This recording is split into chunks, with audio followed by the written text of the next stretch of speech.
शुरू करते हैं आज का वीडियो। आज के इस वीडियो में हम आपको बताएंगे दरवाज़ा डोर्स का ड्राइंग। तो सबसे पहले इसमें हम जान लेते हैं कि दरवाज़ा होता क्या है। जो हम भवनों में आवागमन तथा प्रकाश और सुरक्षा हेतु लगाते हैं उसे हम दरवाज़ा कहते हैं। एक कमरे में कम से कम एक दरवाज़ा होना अनिवार्य है और दरवाजे को इस प्रकार लगाना चाहिए कि वो जो फर्श का है वो फर्श का एरिया कम से कम घेरे, मतलब कि फर्श का जो एरिया है वो कम से कम यूज़ करे। अब बात करते हैं दरवाजे के पार्ट्स के बारे में, मतलब कि दरवाजे के कौन कौन से घटक होते हैं। तो दरवाजे के मुख्यतः दो घटक होते हैं। एक होता है चौखट, जिसको इंग्लिश में फ्रेम बोलते हैं। दूसरा होता है पल्ले या कपाट, जिसको हम लीफ और शटर बोलते हैं। अब चौखट क्या होती है वो देख लीजिए। चौखट क्या होती है, दो ऊर्ध्वाधर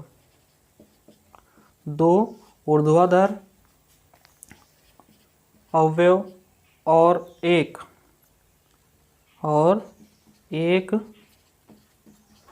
क्षैतिज अवयव को जोड़कर क्या बनती है, चौखट बनती है।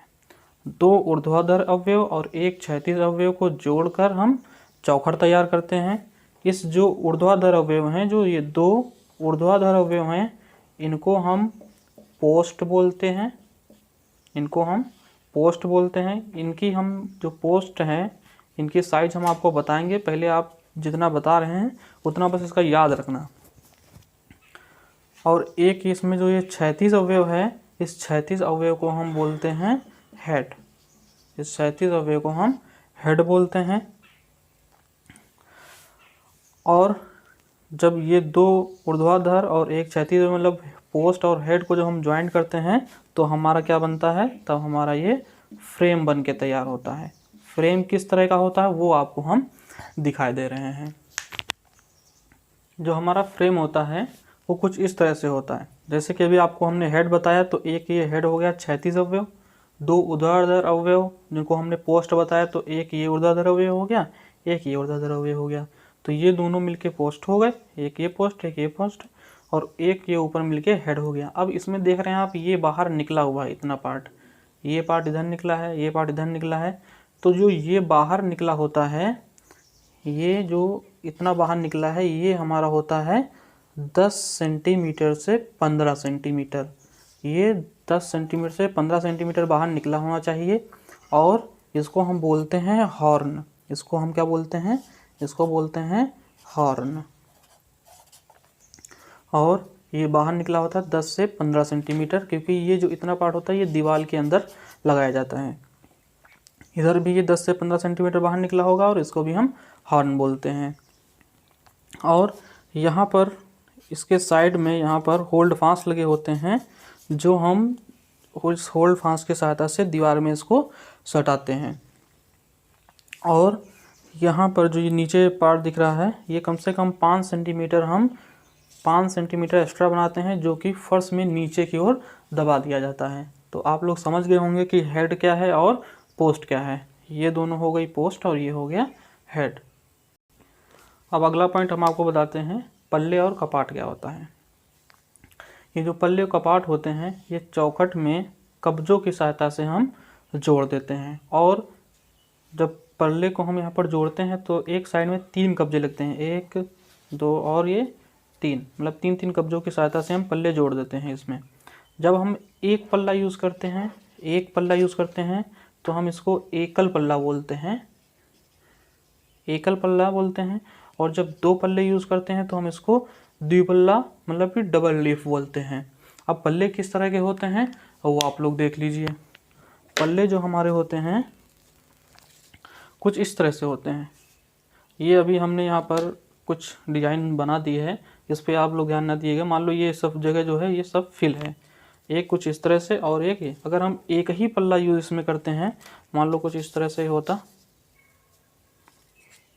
और एक ही पल्ला इस तरह से यूज़ करते तो हम इसको क्या बोलते हैं, एकल पल्ला बोलते हैं। मगर इसमें हम अगर 2 पल्ले यूज़ करेंगे, अगर इस तरह से हम इसमें 2 पल्ले यूज़ करते हैं तो इसको क्या बोलते हैं, डबल लीफ मतलब कि डबल पल्ला बोलते हैं।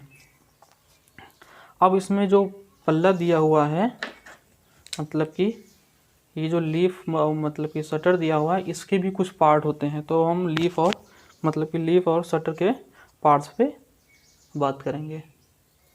अब बात करते हैं पार्ट्स ऑफ लीफ मतलब कि शटर, मतलब कि पल्ले के जो पार्ट्स होते हैं वो कितने होते हैं। तो पहला पार्ट दिया है खड़ी पट्टी, मतलब कि इसका नाम है स्टाइल। एक होता है खड़ी पट्टी, इसका नाम होता है स्टाइल।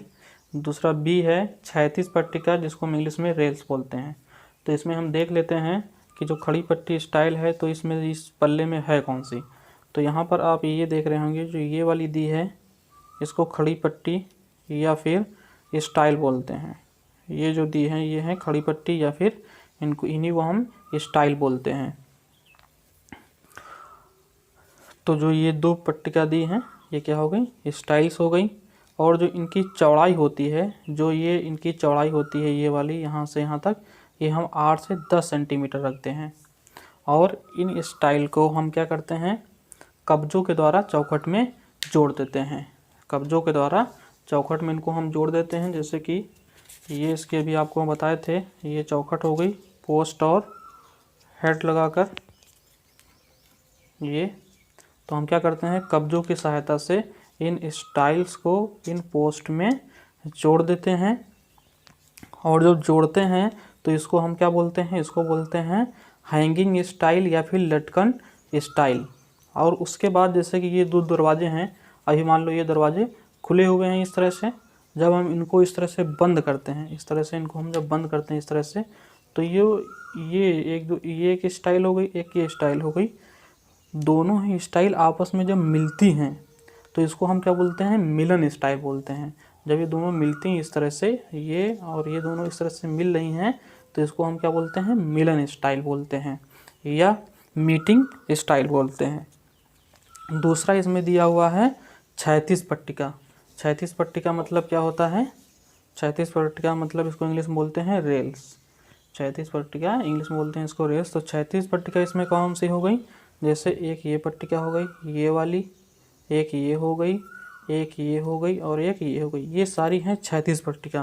तो इसको हम क्या बोलते हैं, ये जो ऊपर वाली है इसको हम बोलते हैं टॉप रेल, इसको बोलते हैं टॉप रेल या फिर शीर्ष पट्टिका, शीर्ष पट्टिका या फिर टॉप रेल। ये हो गई ऊपर वाली। जो ये टॉप रेल होती है शीर्ष पट्टिका, इसको हम 8 से 10 सेंटीमीटर 8 से 10 सेंटीमीटर इसकी चौड़ाई रखते हैं। इसकी 8 से 10 सेंटीमीटर, यहाँ से यहाँ तक इसकी चौड़ाई होगी 8 से 10 सेंटीमीटर होगी। उसके बाद है तल पट्टिका मतलब कि बॉटम रेल। तो बॉटम रेल हो गई नीचे वाली, ये वाली, और इसकी हम चौड़ाई यहाँ पर कितनी रखते हैं, इसकी चौड़ाई हम रखते हैं 15 से 20 सेंटीमीटर, 15 से 20 सेंटीमीटर। उसके बाद है ताला पट्टिका मतलब कि लॉक रेल। तो लॉक रेल हो गई ये वाली, लॉक रेल हो गई ये वाली, और इसकी हम जो चौड़ाई रखते हैं वो लगभग हम 20 सेंटीमीटर रखते हैं। इसकी चौड़ाई लगभग हम 20 सेंटीमीटर रखते हैं। उसके बाद एक है मध्य पट्टिका मतलब मिडिल रेल। तो मिडिल रेल क्या होता है, जब क्षैतिज पट्टिका और ताला पट्टिका मतलब कि टॉप रेल और लॉक रेल के बीच में ज़्यादा स्पेस रह जाता है, तो वहाँ पर हम एक बीच में एक और रेल का यूज़ करते हैं। इसको हम क्या बोलते हैं, मिडिल रेल या फिर मध्य पट्टिका। ये हो गई इसकी मध्य पट्टिका।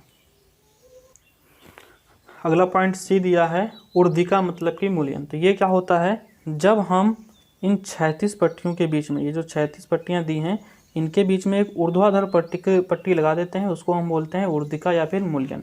इसको लगाने से क्या होता है, हम छोटे छोटे प्रकार के छोटे छोटे दिल्ले का यूज़ कर सकते हैं। दिल्ला क्या होता है वो भी हम आगे बताएंगे आपको, अगला पॉइंट दिल्ला ही है। तो पहले आप ऊर्ध्विका पट्टिका देख लीजिए किस तरह से लगाते हैं। मान लो ये एक ऊर्ध्विका पट्टिका है, अब इसको हम यहाँ पर अगर बीच में इस तरह से लगा दें, इस तरह से, इस तरह से और इस तरह से, तो ये क्या हो जाएंगी, ये कहलाती हैं मूल्यन मतलब कि ऊर्ध्विका। उसके बाद इसमें क्या दिया है अगला पॉइंट दिल्ला। तो दिल्ला क्या होता है, इसको इंग्लिश में बोलते हैं पैनल। तो ये क्या होता है, जब ऊर्ध्वाधर पट्टी मतलब कि स्टाइल और रेल के बीच में वर्गाकार या फिर आयताकार, इसमें क्या है आयताकार है, वर्गाकार जो आयताकार स्पेस बचता है, जगह बचती है, उसको हम बोलते हैं पैनल या फिर दिल्ला। क्या बोलते हैं, पैनल या फिर दिल्ला। अगला पॉइंट दिया है संधार पट्टिका। ये पॉइंट दिया है संधार पट्टिका मतलब सासबार। तो सासबार क्या होता है, जब हम पल्लों में कांच की प्लेट लगाने हेतु, यह ये से चिल दिया है पल्ला, ठीक है, इसमें अगर हम कांच की प्लेट लगाएंगे तो जो कांच की प्लेट लगाने के लिए जो अवयव यूज़ होता है, कांच की प्लेट लगाने के लिए जो अवयव यूज़ होता है उसको हम क्या कहते हैं, संधार पट्टी या सासबार कहते हैं। इस वीडियो में इतना ही। आप लोग जितना इसमें हम बताए हैं वो आप लोग अच्छे से लिख लेंगे और नाम जरूर याद कर लेंगे, और एक बार इसका शॉर्ट स्क्रीन ले लेना, देख लेना इसमें कौन सा कहाँ पे कौन सा पार्ट है। और अगले वीडियो में हम आपको बताएंगे साइज ऑफ डोर, मतलब कि दरवाजे की माप क्या होती है वो बताएंगे, और टाइप्स ऑफ डोर बताएंगे, टाइप्स ऑफ डोर बताएंगे, और जो आपके सिलेबस में एजी वाले सिलेबस में जो भी दिया हुआ है उसके बारे में बताएंगे। तो जितना आज बताए हैं इसको अच्छे से पढ़ना और इसका एक एक नाम याद रखना, क्योंकि अगर नाम इसके सही से नहीं याद होंगे तो आप लोग इसको ड्रॉ नहीं कर पाएंगे, इसकी ड्राइंग आसानी से नहीं बना पाएंगे। तो आज के लिए इतना ही, धन्यवाद।